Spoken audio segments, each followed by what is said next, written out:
He sat in silence, knees stiff from war. When they asked him to give up his seat, he didn't argue. But one flight attendant saw the truth and changed everything. That morning, Denver International Airport buzzed with the usual sense of tired urgency.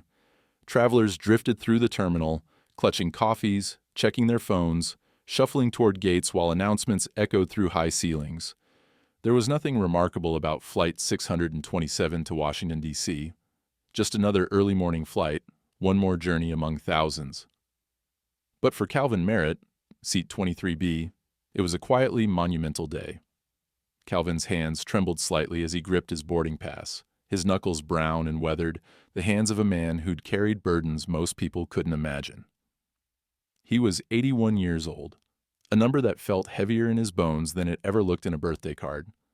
He moved slowly, careful with every step, the result of a bullet wound to the hip that still throbbed every time the weather changed. That pain, a souvenir from a forgotten hillside in Korea, had become part of who he was. He'd paid extra for an aisle seat, 23B, because he needed the space to stretch out his bad leg. He wore an old jacket, nothing flashy, just a faded army green windbreaker. Its lining, if anyone bothered to look closely, bore the U.S. Army 2nd Infantry patch, frayed at the edges, but still proud. No one noticed. Or if they did, no one said a thing. In the crowded airport, Calvin was just another old man, gray and slow and invisible.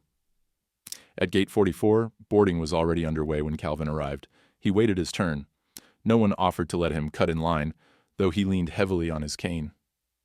The young man behind him glanced up from his AirPods, eyes flickering to Calvin's limp, but quickly looked away. Calvin barely registered it. He was used to being overlooked, and he'd stopped expecting anything different a long time ago. Inside the plane, people filled the aisles, stuffing bags into overhead bins, jockeying for armrest space, trying not to make eye contact. The air was thick with impatience. A family was arguing softly about seat assignments. A businesswoman tapped furiously at her laptop. Kids squealed, parents sighed, and the flight attendants offered their best polite smiles as they nudged people along. Calvin found his seat, 23B, aisle. He eased himself in, one hand braced on the seat back, settling in with a low grunt. He stowed his cane under the seat in front of him and exhaled, letting the tension drain from his shoulders. It wasn't comfortable, but it was better than most places he'd sat in the past few decades. He pulled his jacket tighter, shut his eyes for a moment, and let the noise of the cabin wash over him. He didn't notice the young couple right away. They boarded late, rushing, breathless, 2 small children in tow. The woman looked frazzled, her hair escaping from a ponytail, and the man was red-faced, juggling bags, and a toddler who wanted down. They paused just ahead of Calvin's row, scanning tickets, mouths moving in frustration. A flight attendant, her name tag read D. Harris, approached Calvin. She looked tired already, her smile a little forced, but she leaned in with a practiced sweetness. "Excuse me, sir," she said quietly. "We have a family who'd like to sit together. Would you mind switching seats with them? It would be a huge help." Calvin blinked, a little startled. He looked up at the couple, then down the row to 26B, a cramped middle seat, wedged between 2 strangers near the back of the plane. He hesitated, feeling the ache in his hip flare. But the little girl was watching him, wide-eyed and hopeful, clutching a battered stuffed bunny. He cleared his throat, his voice soft. "I paid a bit extra for this seat, ma'am. My hip isn't what it used to be." He tried to smile, not wanting to make a scene. "But if it'll help the kids, I'll move." D. Harris gave him a quick nod, not unkind, but brisk, and motioned for the family to settle in. Calvin struggled to his feet, holding tight to the headrest for balance. No one offered to help. The family thanked the attendant, but didn't acknowledge Calvin as he winced his way down the aisle, cane scraping lightly against the floor. No apology. No thank you. Just silence. He reached 26B, middle seat. The 2 people already sitting there barely looked up. He squeezed in, knees pressed uncomfortably against the seat ahead, his jacket bunching awkwardly. The pain in his hip sharpened. He let out a slow breath, willing himself not to show it. Around him, passengers watched, then quickly looked away. It wasn't their problem. Most had headphones in, eyes fixed on screens, worlds away from the small act of sacrifice that had just taken place. Calvin closed his eyes, reminding himself that he'd done worse for less. That's what being a soldier was all about, doing what needed to be done, whether anyone noticed or not. In the back of the plane, a flight attendant named Gina Malone was finishing her cabin checks. She noticed Calvin's careful walk, the grimace he tried to hide. Her gaze lingered on his jacket, the faded patch, the telltale stiffness of someone who'd learned to live with pain. Gina was younger than most of the crew, but she had an old soul, the kind who noticed things others missed. She watched as Calvin struggled to settle into his new seat, and something in her chest tightened. The intercom crackled. "Flight attendants, prepare for takeoff," the captain's voice boomed. Passengers buckled in, the engines whined to life. Calvin sat in silence, his sacrifice unnoticed, his pain invisible to almost everyone. But not to Gina, not today. The plane's engines roared louder as Flight 627 taxied to the runway, the early Denver sun casting golden shafts through oval windows. For most passengers, it was the start of a normal flight. One more work trip, a family vacation, a routine visit to D.C. for Calvin Merritt, slumped uncomfortably in the middle of row 26. Every vibration of the cabin sent a dull pain up his leg. He sat sandwiched between a man tapping endlessly on his phone and a woman who'd already fallen asleep with her head turned away, mouth open, breaths shallow and steady. Calvin tried to stretch out his leg, but there was nowhere for it to go. The man beside him noticed, frowned slightly, and edged away, more focused on the glowing screen in his hand than the old man's discomfort. Calvin didn't blame him. At his age, he'd learned that everyone's got something weighing them down, even if most of it can't be seen. The plane finally lifted off. The city shrank beneath the wings, all that noise and rush falling away until it was just clouds and the long hum of jet engines. Calvin stared straight ahead. He wasn't thinking about Denver or Washington. Instead, he found himself drifting back to Korea, to days when the world seemed even louder than an airport, when fear and adrenaline left no room for aching joints or loneliness. Back then, he'd been Private First Class Calvin Merritt, 2nd Infantry. The memory of snow falling thick on his helmet, boots frozen through, crept into his bones as if summoned by the chill of the cabin air. It always surprised him how quickly he could be transported back to those distant hills, how some things never quite let go. A cart rattled up the aisle. Gina Malone paused near Calvin, careful not to bump his sore leg. She caught his eye and offered a gentle smile, the kind that actually reached her eyes, not the practiced smile most flight attendants wore. Her gaze dropped to his jacket again, reading the faded insignia. "Sir, were you Army?" she asked, her voice low so as not to draw attention. Calvin blinked, surprised by the question. He hadn't expected anyone to notice. He nodded. "Yes, ma'am. Korea, 1951 to 55. There was a beat of quiet, just the hum of the engines, the faint clink of a plastic cup against metal. Gina's eyes softened. "Thank you for your service?" The words felt different coming from her. Sincere, not routine. Calvin nodded, not trusting himself to say much more. She moved on, offering drinks to the rest of the row, but he could feel her glancing back once or twice, checking in on him. For the first time that morning, Calvin felt seen, not by the crowd, but by one person, and that was enough to stir something deep inside him, a memory of honor that had grown faint over the years. Behind him, the family who'd taken his seat were laughing, their daughter coloring in a workbook, her brother banging a plastic truck against the tray table. Calvin allowed himself a small, wry smile. He remembered when his own kids were that age, before they scattered across the country with families of their own, always too busy to call, except on birthdays or holidays. He wondered if any of the young parents on the plane noticed the sacrifices happening all around them, or if they were like most people these days, too rushed, too distracted. As the cart moved on, Calvin shifted in his seat, trying not to wince. The pain was worse now, sharper, but he'd never been one to complain. He pulled out an old paperback from his bag, the spine cracked and pages yellowed, and tried to lose himself in its familiar story. But his eyes kept drifting to the window, where the land unspooled below, Fields, rivers, towns, all blurred by the speed of the flight. Gina made her way back to the galley, mind churning. Something about Calvin stuck with her. Maybe it was the way he'd accepted the new seat without protest, or the polite gratitude in his answer, or the old military patch, a silent badge of battles fought and lost. Gina was used to passengers treating flight attendants like part of the furniture, not really seeing them. But Calvin, he reminded her of her own grandfather, who'd flown bombers in World War II, who'd taught her what courage really meant. She glanced at the passenger manifest, found his name, Calvin Merritt, seat 26B, born 1943. She felt a ripple of frustration that no one else seemed to care about what had just happened. She remembered the way the other attendant, D. Harris, had handled the seat change. Efficient but impersonal, like moving pieces on a chessboard. Gina knew her job wasn't to judge, but she couldn't shake the sense that something unfair had just played out. She poured herself a cup of coffee, leaned against the bulkhead, and thought. She wanted to do something, but didn't know what. It would be easy to shrug it off, to tell herself that Calvin was just one more passenger on a long list of needs and complaints. But she couldn't let it go. Not today. Meanwhile, back in 26B, Calvin forced himself to read a few more lines from his book, but his mind wandered. He tried to remind himself why he'd agreed to move. The children, he told himself. It was for the children.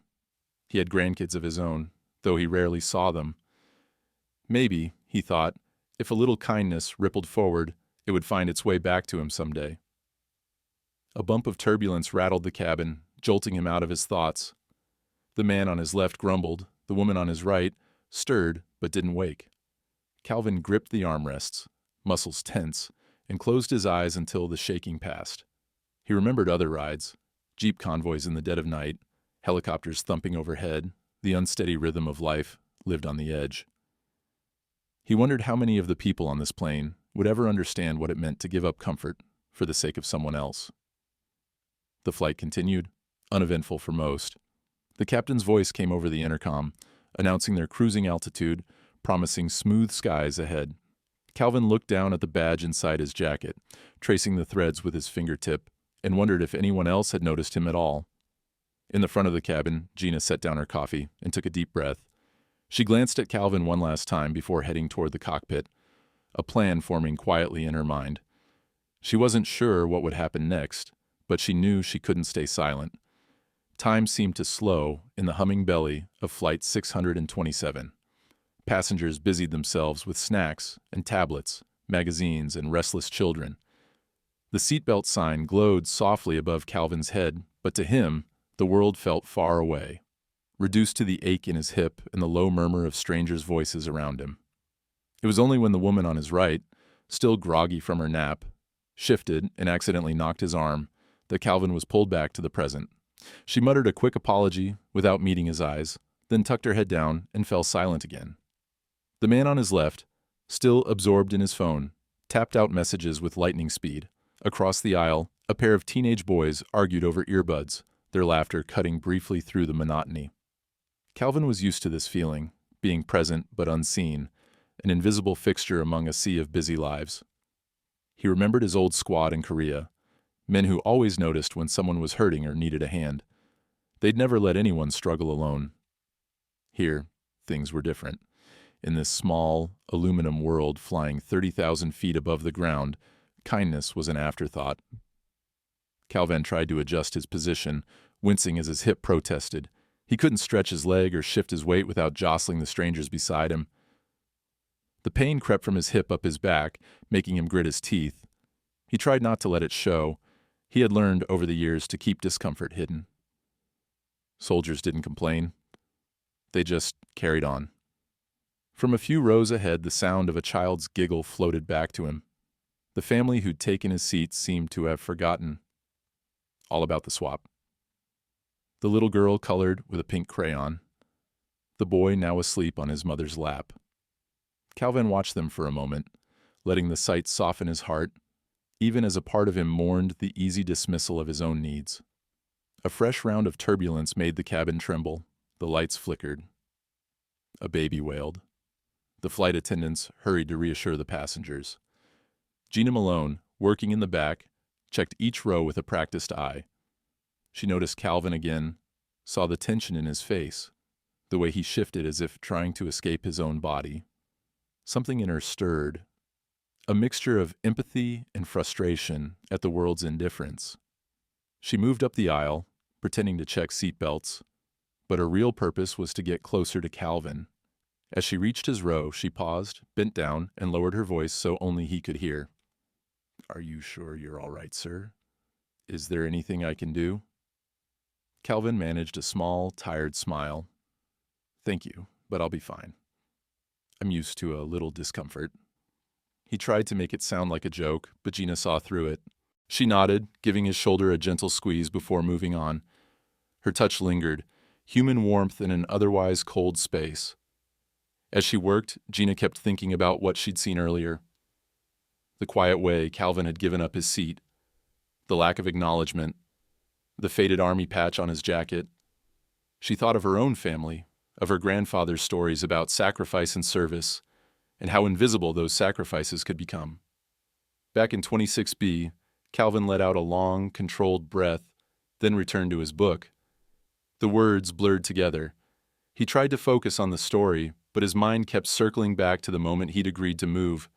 How easily the flight attendant had asked, how quickly the family had accepted, how invisible his struggle had become the moment he stood up.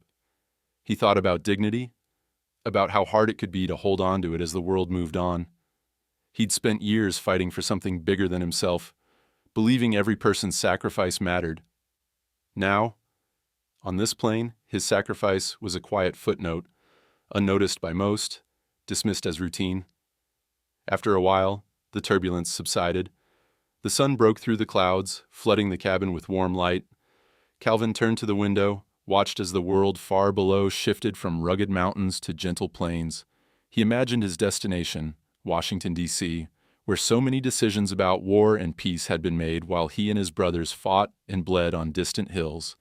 He was lost in memory when Gina appeared beside him again, this time offering a cup of water.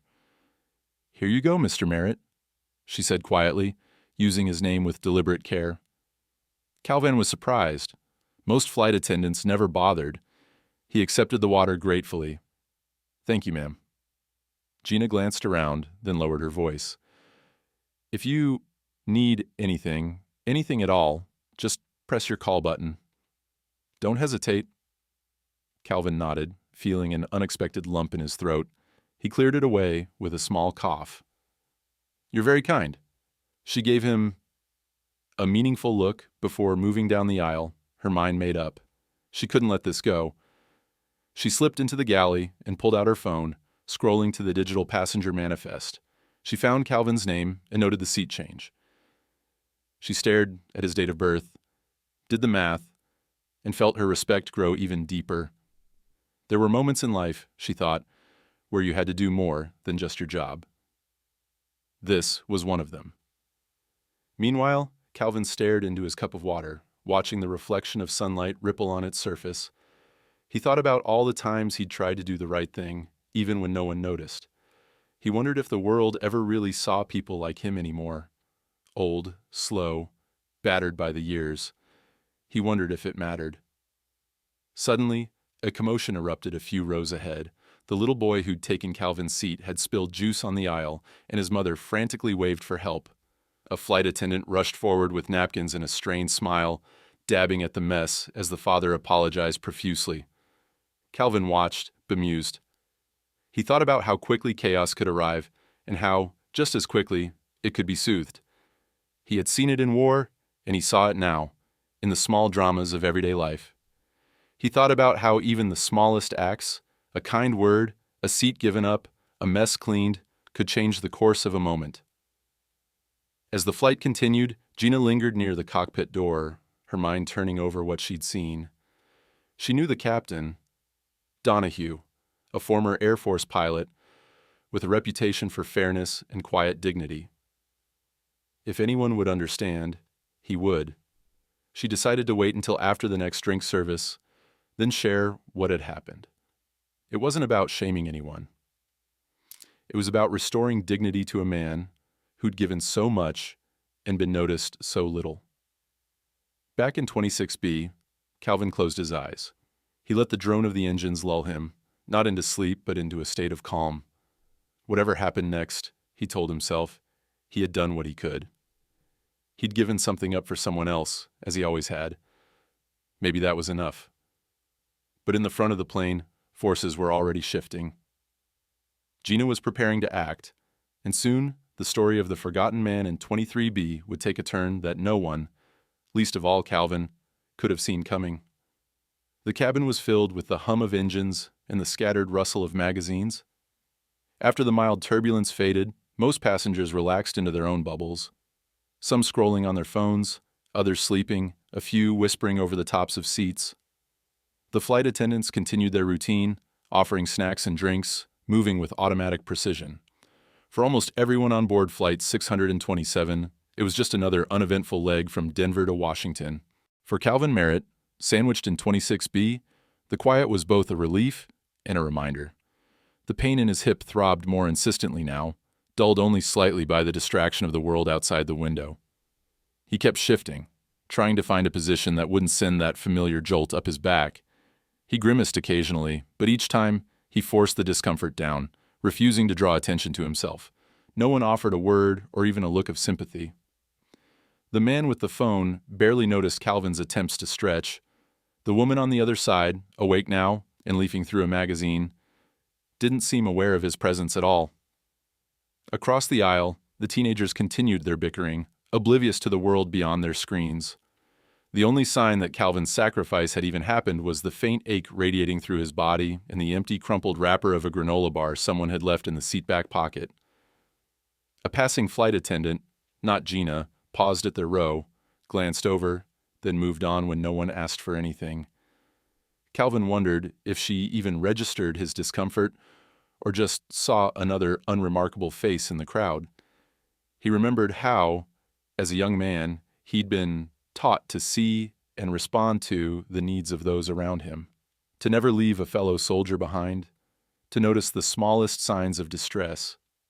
It seemed, on this flight, that those lessons were as distant as the battlefields he'd once known. The family up in row 23 had settled in. The children were laughing now, the mother smiling, her hand resting lightly on her husband's arm. They seemed happy, their earlier anxiety about being separated now forgotten. Calvin watched them for a moment, letting their joy soften the sharpness of his own situation. He didn't regret moving. He never did when it came to helping kids. But there was a hollow in his chest all the same, an emptiness left by the lack of acknowledgement, the absence of a simple thank you. It was as if he'd become invisible the moment he gave up his seat, absorbed into the machinery of travel, his story muted beneath the noise of the present. The world spun on, indifferent. Gina, meanwhile, had returned to the galley. She refilled water bottles and organized supplies, her mind only half on her tasks.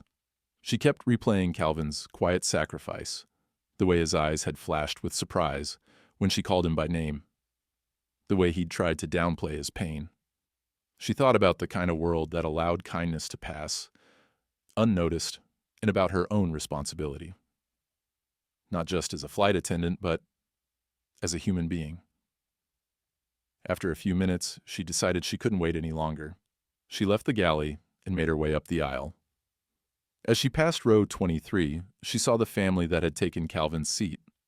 The mother smiled at her, as if nothing unusual had happened. Gina returned the smile, but her mind was already focused ahead. She paused outside the cockpit, taking a steadying breath, then knocked gently on the door. The first officer answered, and Gina asked quietly if she could speak with the captain when he had a moment. The co-pilot nodded, and Gina returned to her duties, her heart pounding with anticipation. Back in his seat, Calvin stared out the window. The sky was a perfect, endless blue.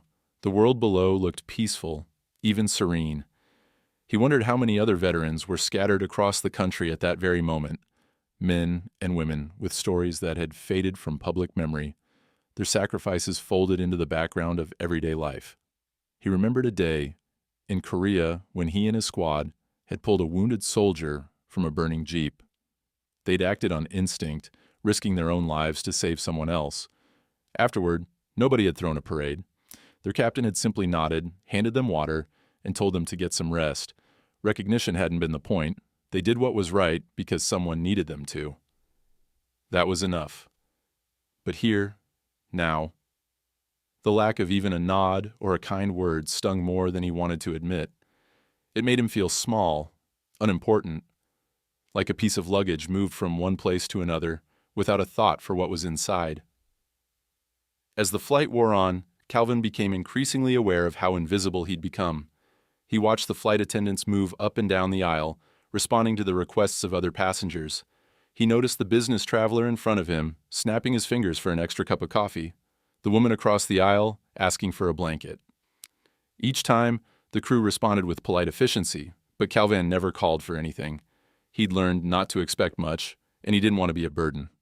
At one point, a young boy, a different one from the family in 23B, walked by on his way to the restroom. He stumbled and almost fell into Calvin's lap. "Sorry, mister," the boy muttered before darting away. Calvin smiled faintly. It was the most direct acknowledgement he'd received in hours. Gina returned to the cabin, checking her watch. The captain would be available soon. She glanced down the aisle at Calvin, watching as he adjusted his seatbelt, careful and deliberate, every movement measured to avoid pain. Her chest tightened again. She remembered how her grandfather's hands had trembled when he buttoned his shirt, how he'd never asked for help, how he'd insisted on standing during the national anthem, even when it hurt to do so. She made another pass with the drink cart, offering refills. When she reached Calvin, she bent down a little lower this time. "Still doing all right, Mr. Merritt?" she asked, her voice a little softer, her gaze a little warmer. Calvin nodded. "Thank you, ma'am. I'm fine." But Gina saw the flicker of gratitude in his eyes, a moment of connection, however brief, that meant more than words could say. The plane began its gentle descent toward D.C., and the cabin filled with the familiar sounds of preparation, seatbacks upright, trays stowed, bags tucked beneath seats. For most, it was the end of a routine flight. For Calvin, it was one more journey, carried out in silence, his act of kindness witnessed by almost no one. Almost. As the captain called for final checks, Gina made her way forward. She glanced one more time at Calvin, then disappeared into the cockpit. Something was about to change, and for the first time since he'd left Denver, Calvin felt a quiet flicker of hope. Maybe, just maybe, he wasn't as invisible as he thought. Some moments pass without a ripple, easily forgotten. But every now and then, a simple gesture can ignite a spark in someone's heart. That's exactly what happened as Gina Malone watched from her station near the back of the cabin, quietly observing Calvin Merritt's quiet dignity. Gina had been a flight attendant for 7 years, long enough to witness all kinds of human behavior at 35,000 feet, business travelers barking orders, families in chaos, nervous flyers gripping the armrests. But she always found herself drawn to the passengers who said the least, the ones who faded into the background, rarely asking for anything, rarely making a fuss. She'd learned to notice them, to look past the noise and the bustle, to find the silent stories that filled every plane. That's why, even as she performed her routine, checking seatbelts, distributing drinks, picking up discarded snack wrappers, her eyes kept drifting back to Calvin. She saw the way he moved, the way he kept shifting his leg, each adjustment careful and slow. She noticed how he masked his discomfort with small, controlled movements, never drawing attention to himself.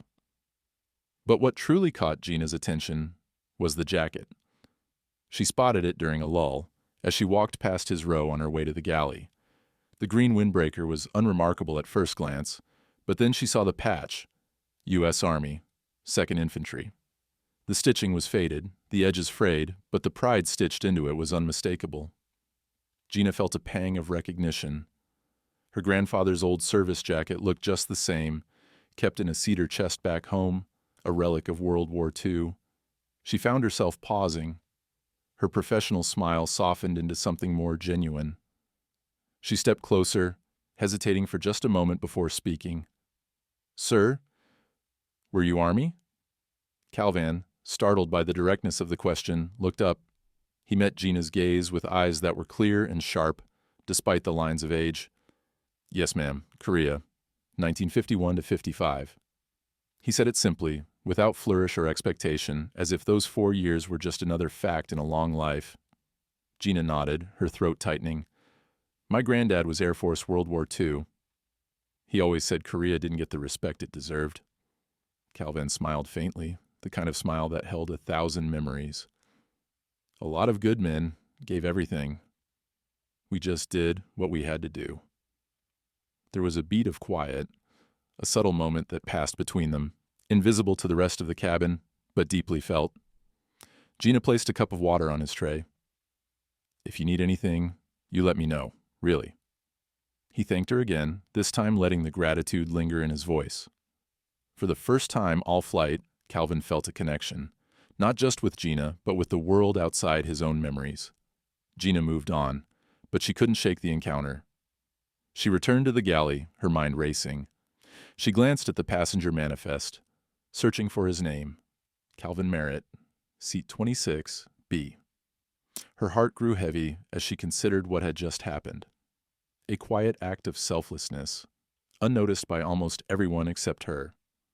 The sense of injustice gnawed at her. She'd seen plenty of seat swaps before, but this was different. This man had sacrificed comfort, maybe even health, for a stranger's convenience, and no one had cared. As she prepared the next round of drinks, Gina kept an eye on Calvin.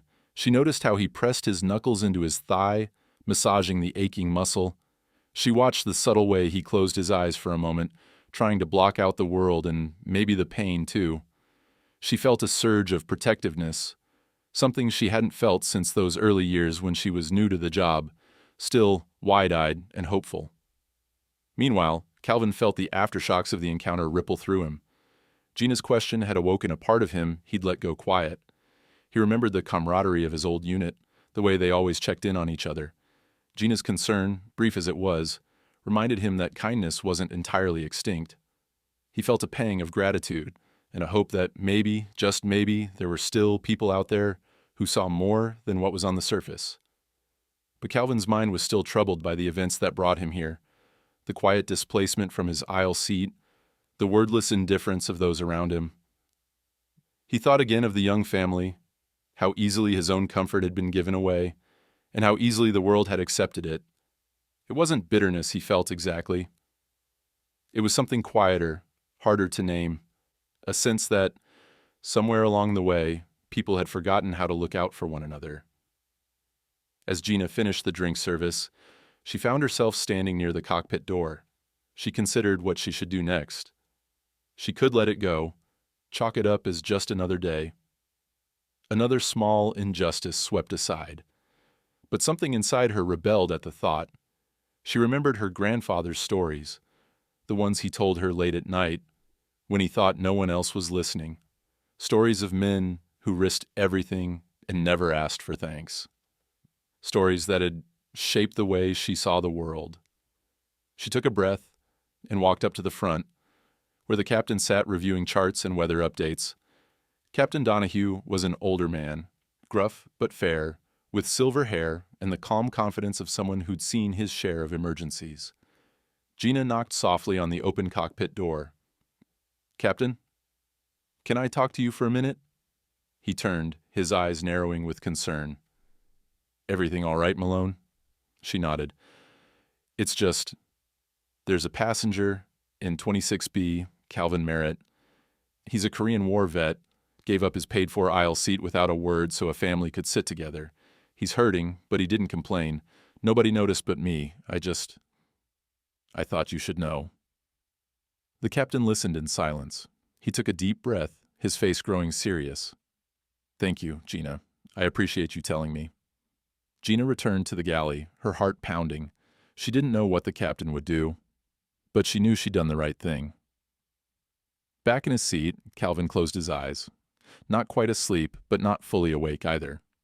He thought about the strange loneliness that came with age, about how easily the world moved on, leaving old warriors in its wake. But Gina's kindness lingered, a small, shining light in an otherwise gray morning. A few minutes later, the captain's voice came over the intercom, calling the crew to prepare for arrival. The mood in the cabin shifted. Passengers stirred, gathering their belongings, glancing at watches and phones. But for Calvin, something had changed.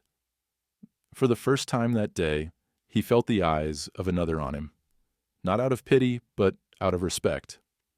And in that quiet recognition, he found a measure of peace. What neither he nor Gina knew was that this small act, witnessed by one, would soon become something far greater, a moment that would ripple across the cabin, changing not only their flight, but every life it touched. Gina Malone stood near the cockpit door, her heart pounding a little faster than usual as she prepared to speak with Captain Donahue. She had replayed the moment between herself and Calvin Merritt over and over in her mind during the last half hour. She'd watched the quiet sacrifice, seen how he had slipped into the background, and knew it would haunt her if she said nothing. Some things you couldn't just let go, not if you wanted to live with yourself. It was between beverage service and the final trash collection. Most passengers were lulled by the drone of the engines or lost in their own distractions.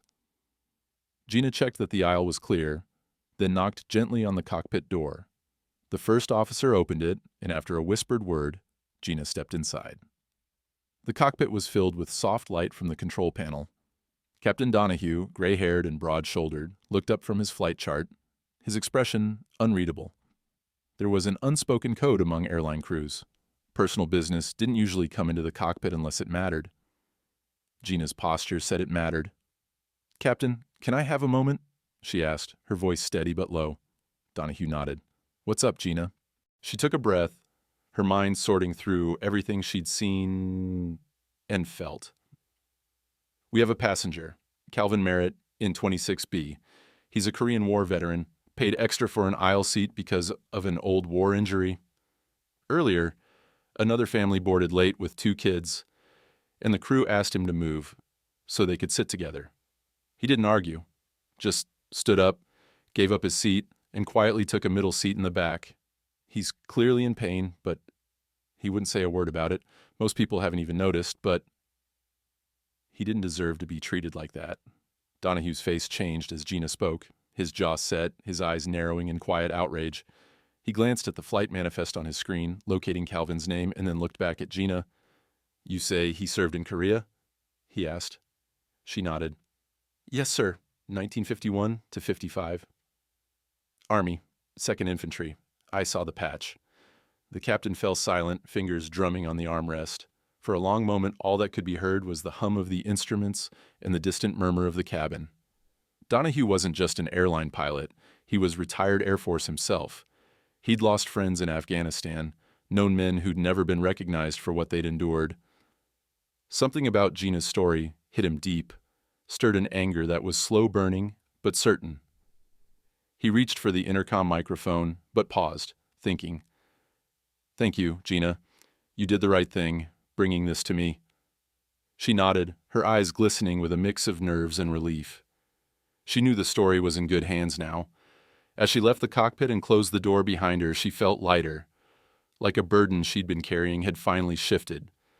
Back in 26B, Calvin felt the plane gently shift course, the sun streaming in through the small window. He was drifting, almost asleep, his mind lost in fragments of memory, marching across frozen ridgelines, sharing cigarettes with brothers in arms, the ache of home after months of silence. He never wanted attention.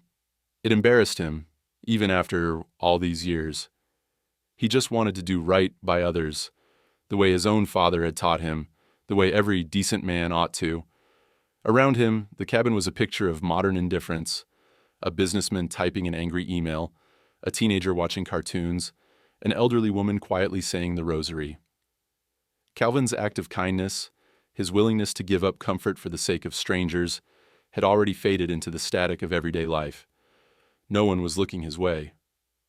But in the galley, Gina pressed a hand to her heart and let herself smile. Just for a second. She had done all she could. Now it was up to the captain. A few minutes passed. Donahue sat in silence, thinking about how many stories like Calvin's had gone untold over the years. How many acts of grace and sacrifice were never acknowledged. He knew the world had become too busy, too transactional, but he also knew there was still room for respect, for moments of truth, even at 35,000 feet. He picked up the intercom, his voice deep and calm. Ladies and gentlemen, before we push back, I have something personal I need to do. The cabin went quiet, passengers glancing up in confusion. Most assumed it was a routine announcement about weather or turbulence. Calvin opened his eyes, puzzled, as the captain's voice continued. In this cabin today, we have a passenger whose story deserves to be recognized.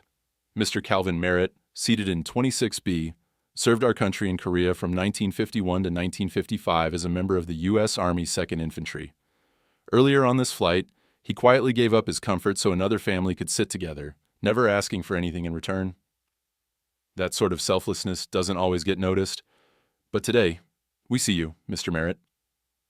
The words hung in the air. Heads turned. A hush settled over the plane as people began to realize what was happening. Calvin sat motionless, his mouth slightly open, unsure if he'd heard right. For a moment, it felt like the world had paused just for him. The pain in his hips seemed to fade as adrenaline and embarrassment battled in his chest. He looked down at his hands, then back at the captain, his mind spinning. Gina, standing near the rear, locked eyes with Calvin. She gave him a small, proud nod, the kind of nod a soldier gives another soldier. Tears pricked at the corners of her eyes, but she blinked them away. Captain Donahue stepped out of the cockpit, his hat perfectly straight, his walk steady and purposeful. He made his way down the aisle, the passengers parting for him like the Red Sea. Some looked curious, others ashamed, and a few, especially those who'd seen combat themselves, sat with heads bowed in quiet respect. As the captain approached, Calvin felt himself shrinking and growing at the same time. He wanted to disappear, but a part of him was deeply moved, maybe for the first time in years. When Donahue reached 26B, he stopped, looked Calvin in the eye, and extended his hand. Mr. Merritt, thank you for your service. We made a mistake today, and it's time to make it right. Calvin's voice was rough, barely above a whisper. Sir, I was just doing what anyone would do. The captain shook his head. That's not true, Mr. Merritt. What you did matters. And it's time everyone on this plane understands that. The cabin remained silent, but the mood had shifted. Respect, real earned respect, had entered the air. Gina exhaled slowly, her heart swelling with pride. She had done what she could, and now, thanks to the captain, Calvin's quiet act would finally be honored. And so, with one act of respect, one quiet call, everything began to change. Not just for Calvin, but for everyone watching.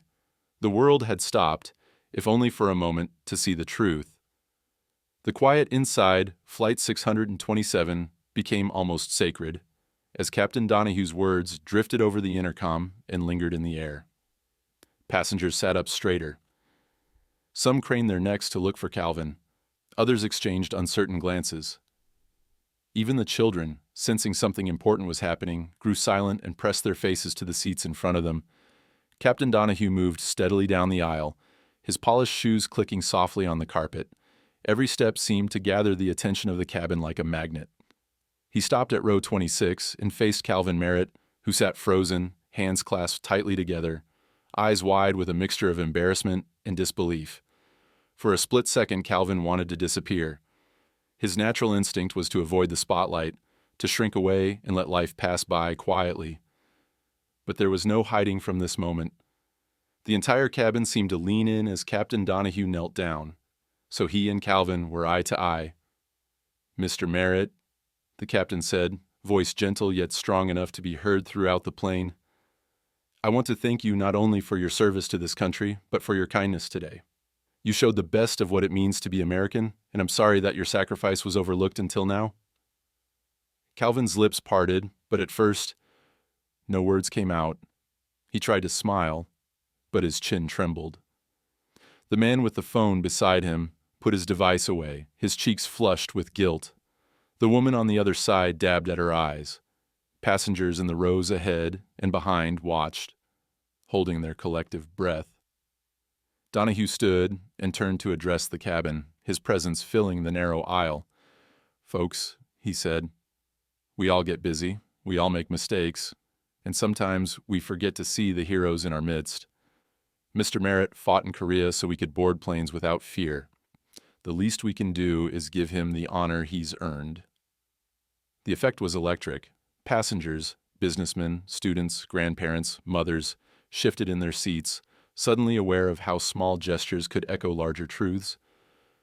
Some looked away, uncomfortable with the realization that they had seen Calvin's discomfort and chosen silence. Others sat up straighter, determined not to let another moment like this slip by unacknowledged. Donahue reached down and helped Calvin to his feet. The act was simple but profound. A captain, the highest authority on the plane, lifting a veteran not just physically, but symbolically. As Calvin rose, every muscle in his body protested, but the pride that swelled in his chest was greater than any pain. "Come with me, sir," Donahue said, guiding Calvin gently forward. As they made their way up the aisle, something extraordinary happened. One by one, passengers began to clap. It started softly, hesitant, just a few hands, but quickly grew. The applause rolled down the cabin like a wave, swelling as people realized they weren't alone in their gratitude. Some passengers stood, others wiped tears from their cheeks, and for a brief moment the divisions and distractions of ordinary life vanished. Calvin walked, shaky but upright. Every step an act of courage. The little girl who'd taken his seat peered out from row 23, her eyes round with wonder. Her mother pulled her close and whispered something in her ear. The father nodded respectfully as Calvin passed by. Gina, standing near the front, caught his eye and gave him a small, proud salute, her lips trembling with emotion. Halfway up the cabin, a man in a window seat reached out. He looked to be about Calvin's age, his hair white, hands trembling. "Were you in Seoul?" 53? The man asked, voice barely a whisper over the applause. Calvin paused, searching the man's face. "I was," he replied, uncertain but open. The man's eyes widened in recognition. You pulled me from a truck wreck. I think you saved my life. I never got the chance to say thank you." For a heartbeat, the world seemed to stop. Calvin stared at the man, and suddenly he remembered. A night of chaos, fire, and screams. He remembered dragging a bleeding soldier out of the twisted metal, not knowing if the man would live or die. Calvin reached out, his hand shaking, and they clasped hands tightly across the aisle. The applause faded, replaced by an awed hush. Passengers leaned in, captivated by the human drama unfolding before them. Donahue smiled, tears glistening in his own eyes. "Mr. Merritt, I think the seat up front belongs to you now." He guided Calvin to seat 1C in first class, the gesture both symbolic and deeply practical. Calvin sank into the plush seat, overwhelmed by a torrent of emotions, relief, gratitude, and an aching sense of humility. He looked around, still half expecting the moment to end, for the world to snap back to its old indifference. But not this time. This time, the world had stopped to notice. The passengers who had witnessed the scene sat in reverent silence for a moment longer. Gina moved quietly through the cabin, her eyes bright with unshed tears. She checked on Calvin one last time, kneeling beside him and squeezing his hand. "You did good, sir. You did good." Calvin nodded, unable to speak. He stared out the window as the sun dipped behind a cloud, the world below painted in gold and blue. For the first time in years, he felt visible, truly seen, not just as an old man with a limp, but as a human being whose life had mattered. The rest of the flight was changed by that moment. The energy shifted. People smiled at each other more freely. Passengers leaned in to help strangers with luggage or offer an extra napkin. The family in row 23 looked back repeatedly, the little girl waving shyly whenever Calvin glanced their way. Even the air felt different, lighter, charged with the kind of hope that comes when people remember what they owe one another. For Gina, it was a reminder of why she had taken this job in the first place. Not just to serve, but to see, to recognize the unseen, and to make a difference, however small. Calvin, sitting up front, finally allowed himself to relax.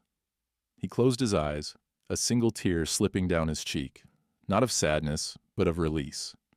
He had never asked to be noticed. He had simply done what was right. And now, surrounded by strangers who had become witnesses, he allowed himself to believe that maybe, just maybe, kindness could still ripple through the world. He would never forget this walk, the silence that followed, and the way the entire cabin stopped to honor one old man's sacrifice. The hum of applause slowly faded, replaced by a rare and weighty silence, as Calvin settled into seat 1C. The soft cushion seemed almost surreal after the rigid, cramped middle seat at the back. The captain offered a final nod before returning to the cockpit, leaving Calvin at the very front of the plane, suddenly the most visible man on board. For a long moment, Calvin just sat, hands resting on his knees, jacket bunched beside him. He gazed at the unfamiliar world of first class, the wide aisle, the polished surfaces, the gentle clink of glasses and hushed tones. A flight attendant from the forward galley, a young man with sharp features and the kind of practiced, impersonal courtesy Calvin had come to expect, stepped forward, ready to offer a drink. But as he looked into Calvin's eyes, his rehearsed words faltered. Instead, he simply said, "Welcome, sir. Can I get you anything?" Calvin shook his head. He needed a moment to catch his breath, to steady the storm of emotion building inside. He looked out at the cabin. Many passengers still watched him, some with tears in their eyes, others wearing awkward, apologetic smiles. A few, especially those in the rows near the back, averted their gazes, unable to meet the eyes of the man they'd ignored or judged just an hour before. But Gina, her smile was different. It was real, proud, and full of the knowledge that something important had just happened. She stayed by the galley door, watching, ready to step in if Calvin needed anything else. She had started the change that was rippling through the whole plane. As the plane continued its steady flight eastward, the mood shifted palpably. A father up front quietly told his son the story of the Korean War, pointing gently toward Calvin and explaining what true sacrifice looked like. In row 23, the mother who'd accepted Calvin's seat now seemed troubled. She whispered to her husband, then turned to watch her children, perhaps seeing them in a new light, seeing how a stranger's kindness had made their small happiness possible. Calvin finally let his body relax, but his mind reeled with memories. The cheers, the handshakes, the faces that blurred into one mosaic of human gratitude. He thought of the frozen nights in Korea, the faces of men he'd never see again, the unsaid goodbyes. He remembered a moment, so many decades ago, when he'd been just a terrified young private crawling through smoke and gunfire, hoping someone, anyone, would notice if he fell. Now, in the quiet of first class, he felt the ache of old wounds begin to thaw under the warmth of recognition. He was pulled from his reverie by the voice of a man in 1A, a large, white-haired passenger who'd been silent through most of the flight. The man cleared his throat, voice trembling with emotion. "Were you in Seoul, 1953? Calvin turned, surprised by the question. He nodded. "I was. 2nd Infantry, stationed just outside the city. Why do you ask?" The man's eyes glistened. "I was there too. I remember a truck crash. I was trapped. Someone pulled me out. Under fire. I never saw his face. I thought about that moment for 70 years. I think you might have saved my life." Calvin's breath caught. He stared at the man, searching his memory. Suddenly, like a photograph emerging from the fog, it came back.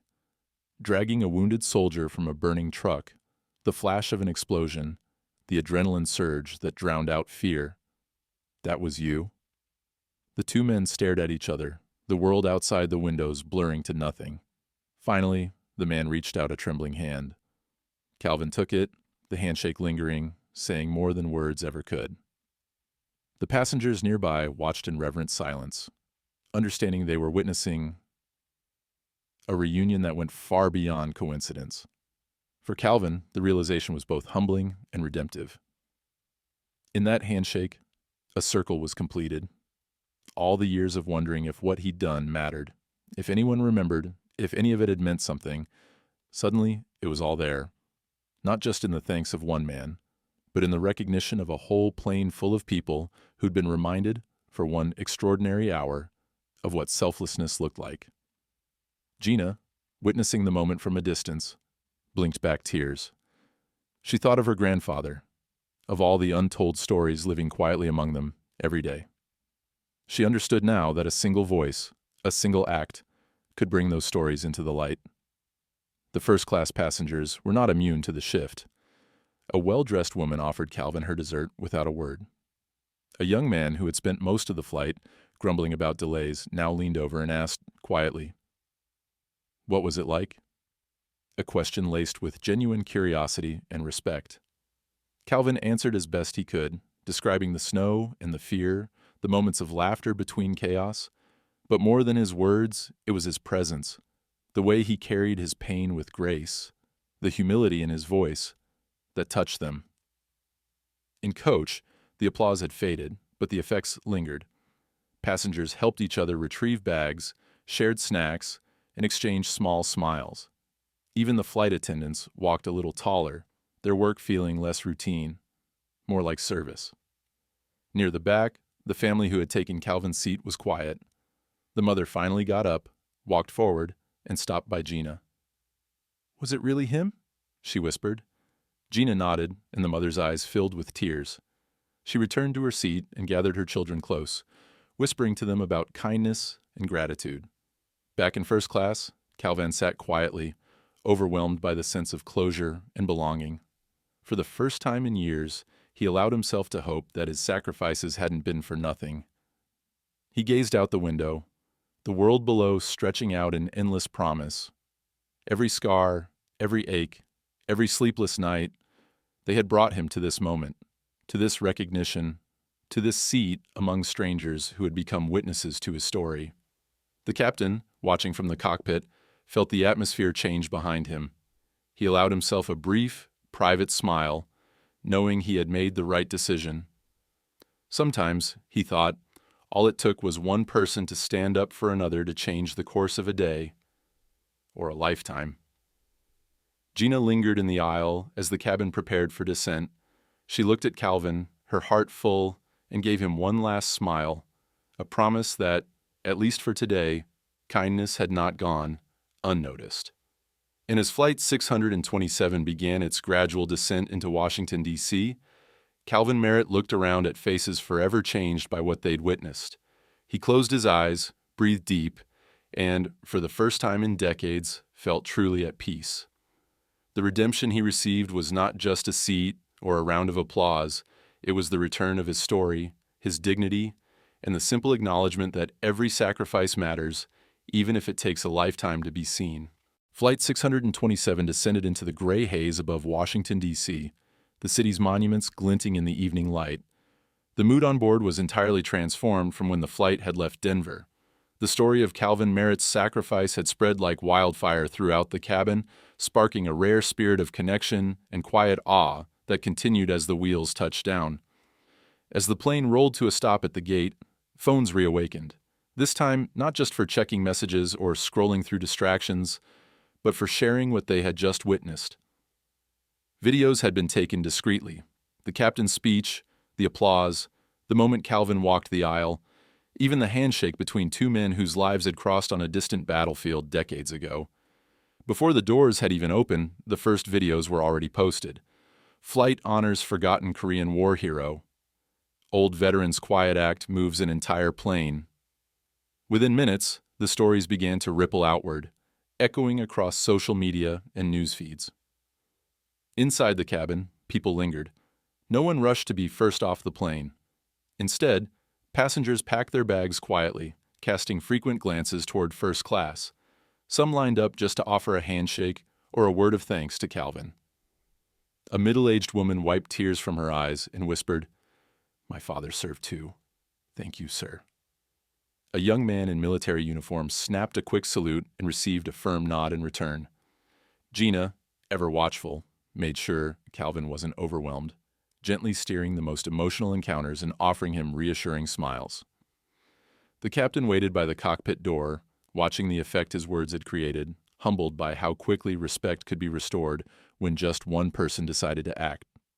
As the cabin emptied, the family from row 23 approached. The mother knelt beside Calvin, her children hiding shyly behind her legs. "I'm so sorry, sir," she said, her voice trembling. "We never meant for you to be uncomfortable. Thank you for giving up your seat for us. I hope my children grow up to be as selfless as you." Calvin smiled, waving away her apology. No harm done. Family should sit together. That's always worth a little discomfort. The children stared, eyes wide, perhaps too young to understand, but sensing something important had happened. The little girl clutched her stuffed rabbit and whispered, "Thank you, mister." The father, solemn now, shook Calvin's hand with both of his own.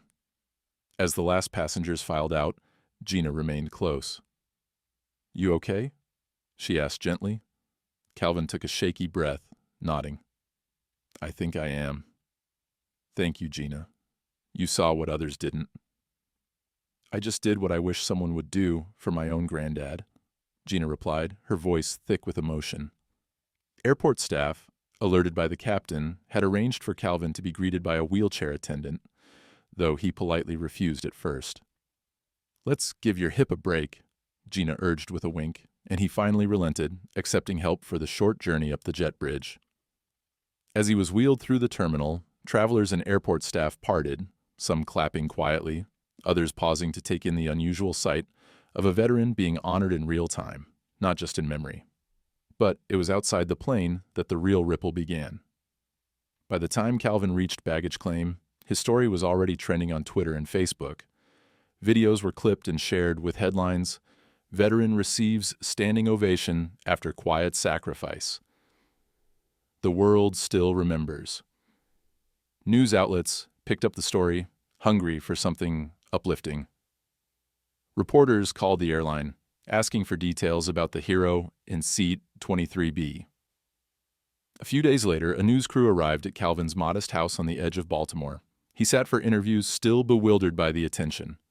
"I just did what anyone would do," he insisted. But as the world heard about his service, his time in Korea, the wound that never quite healed, the decades spent living in the shadow of unremarked sacrifice, letters began to pour in. Veterans wrote to thank him. Strangers sent cards, medals, and even a framed citation from a retired general who had read Calvin's story online. The airline, shamed by the oversight but moved by the reaction, sent him a formal apology and upgraded his frequent flyer status. They also honored Gina Malone with a commendation for moral courage, celebrating her as the voice in a crowded cabin who had not stayed silent. The story of Gina's intervention became a teaching moment at training sessions across the company, reminding crews that small acts of attention could change someone's day, or even their life. On the internet, Calvin's story continued to ripple outward. A group of high school students wrote an essay about him for Veterans Day. A local veterans organization invited him to lead their annual parade. Even a congressman called, offering to nominate him for a belated citation. But perhaps most meaningful were the quiet messages Calvin received from other veterans. "I always wondered if anyone would remember what we did," one man wrote. "Your story gave me hope again." Another, "My son never believed me when I said I fought in Korea. Now he does." Calvin, always humble, responded to every letter he could, insisting he had simply done the right thing. But in truth, he felt something deep inside him heal. A fracture left by years of being overlooked, finally mended by the collective gratitude of strangers and fellow travelers. Gina, too, found herself changed by the experience. For weeks, she received messages from flight attendants and passengers alike, thanking her for her courage and for showing that doing the right thing sometimes meant being the only voice in a crowded room. On quiet layovers, she would reread Calvin's thank you note, a simple card written in a shaky hand. "Thank you for seeing me. For a moment, I remembered what it felt like to be a hero." The story of Flight 627 became something more than just a viral post. It became a reminder, whispered in airports and living rooms and classrooms. Not all heroes want recognition, but they deserve it all the same. It reminded people that the smallest acts of kindness, a seat given, a story told, a truth spoken aloud, could ripple far beyond their moment, reaching hearts and changing lives. And for Calvin Merritt, it meant his story, his sacrifice, and his quiet dignity would never again be invisible. His honor had been restored, not by grand gestures or medals, but by the simple recognition of his humanity, echoed in the lives of everyone his story touched. He didn't ask to be noticed. He gave up his seat like he gave up his youth, for others. Calvin Merritt's story outlived the flight, echoing far beyond the gates of Washington, D.C. It lingered in the minds of every passenger who'd witnessed it and in the hearts of the thousands who watched, read, or heard about it in the days and weeks that followed. For Calvin, though, the greatest change was the quiet restoration of dignity, a healing that went deeper than any award or headline. Back at his modest home, Calvin settled into his daily routine, though nothing felt quite the same. He was stopped at the grocery store by a stranger who recognized him from the news. "Thank you for your service," the man said, sincerity in his eyes.